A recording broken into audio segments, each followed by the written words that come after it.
Marie Sagna de cette déclaration-là. Le Je pense que c'était le 8. C'est hier.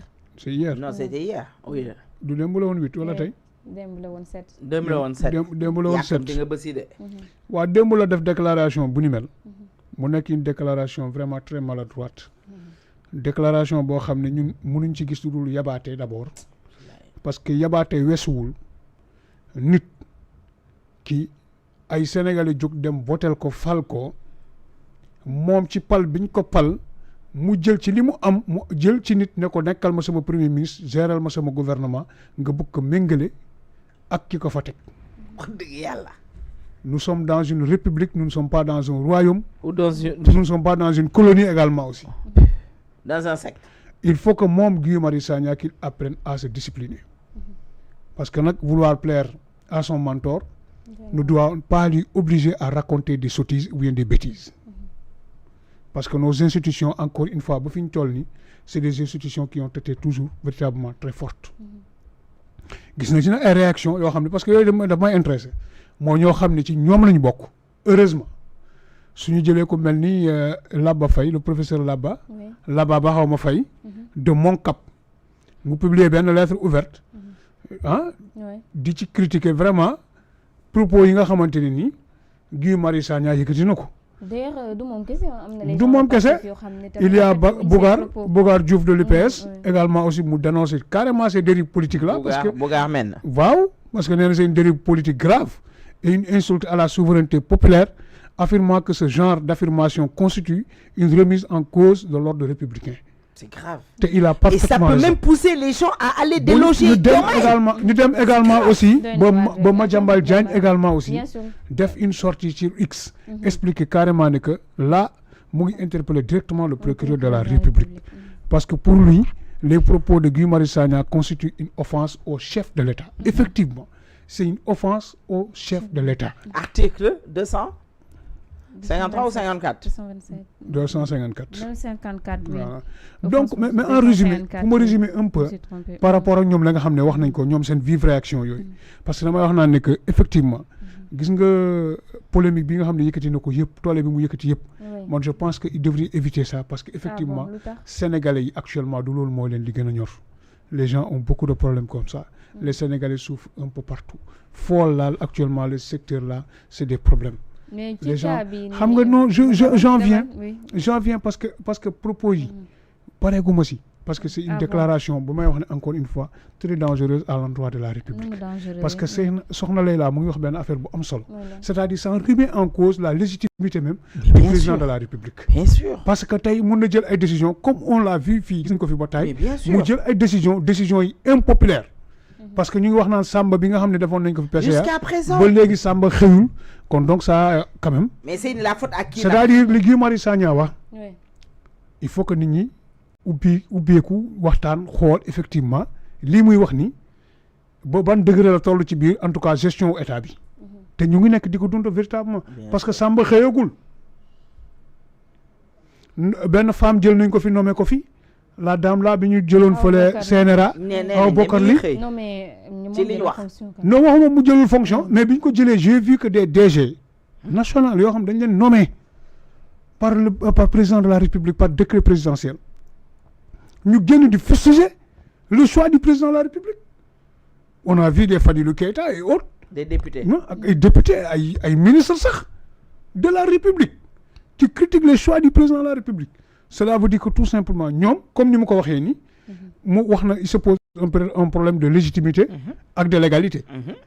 Alors que man si la constitution moo tax kii am nekk candidat sur la base de la constitution ñu élire un président de la République. Moi je pense que sur la base légale et sur la base légitime on ne peut pas parler d'une autre personne qui ne soit pas le président de la République. Parce que Diomaye Faye encore une fois c'est lui le président de la République. Qu'on le veuille ou non. Qu'on le veuille et ou bien ñu bañ ko. Parce que tey moom il peut mettre à tout moment aux fonctions de premier ministre. Mais le premier ministre ne peut pas mettre fin aux fonctions du président de la République. Diomaye bu ko neexoon tey mu ne ko foofu nga toog ci Turquie ça y est nekkatoo premier ministre arrêté mission bi ñibbisil. waaye Diomaye du ko def dañuy waxtaan non dañuy waxtaan c'est un exemple que je donne comme ça xam naa ne peut-être sax ce n'est pas demain la veille parce que bien que nit ñaa ngi doon wax fii gis nañu mu jox ko avion bi encore mu dem kon loolu moom loolu dafa waaye waxati rek yaa bëgg a wax. liberté wóor. oui mooy ne que encore une fois Guy Marius Sagna est un élément très dangereux en tout cas pour la quiétude de ce pays pour suñu jàmmi réew ku mel ni Guy Marius Sagna nit ku dangereux la. en tout cas pour ci li koy doxal parce que gisoon nañ fi mu def ay déclaration aussi yu gën a graaw. bii muy wax naan ne rebelle yi xaw ma dañuy war a def référendum pour xool wax na ko waxoon na ko. mais c' est des gens yoo xam ne c' est des récidivistes et des multirécidivistes. seen gémmiñ jàmm du ci génn comme ñu lok poson. il faut que ñu wax musiba rek balaa ñu am jàmm. c' est des gens souvent je dis que am ñoo xam ne seen cerveau yi dafa mel ni bombe atomique moo ci nekk. ils sont prêts à sortir toutes les absurdités ba xalaat bu gën a ñaaw bu gën a bon ak lu gën a mën a yàq dëkk bi mun na génn seen biir xel ak seen xalaat. et je pense que tey boo jëree réew. ngay gérer ce qu'on appelle un état. je pense que tu dois jouer ci maanaam apaisement di dalal xel yi di dalal xol yi di wax loo xam ne wax dëgg yàlla dafa yenu maanaa mais quand même on ne peut pas comprendre que chaque fois que ñoom bu ñu ubbee seen gémmiñ rek lu bon a bon moo ciy génn.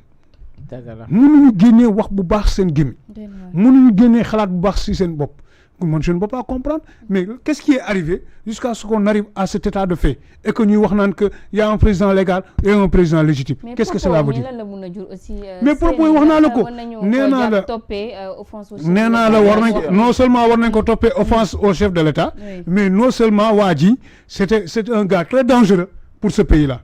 Guy Marius Sagna c'est une personne très dangereuse laa lay wax pour dëkk bi parce que dëkk bi ñu nekk nii ñu soxla jàmm Guy Marius Sagna di génnee ci gémmiñam ay personnes yu mel ni comme yi muy génnee nii je pense que effectivement que le procureur de la République doit prendre ses responsabilités par rapport à ça mais non seulement ça mais le président ci boppam parce que korog xas nañ ko fi. mais sécurité est en danger hein. dama la ne korog xas nañ ko fii ne ko il manque d'autorité vrai ou faux. bien nee nañ ko amul amul autorité. mooy maanaam ñii ñu tëj yow yaa leen tëjlu.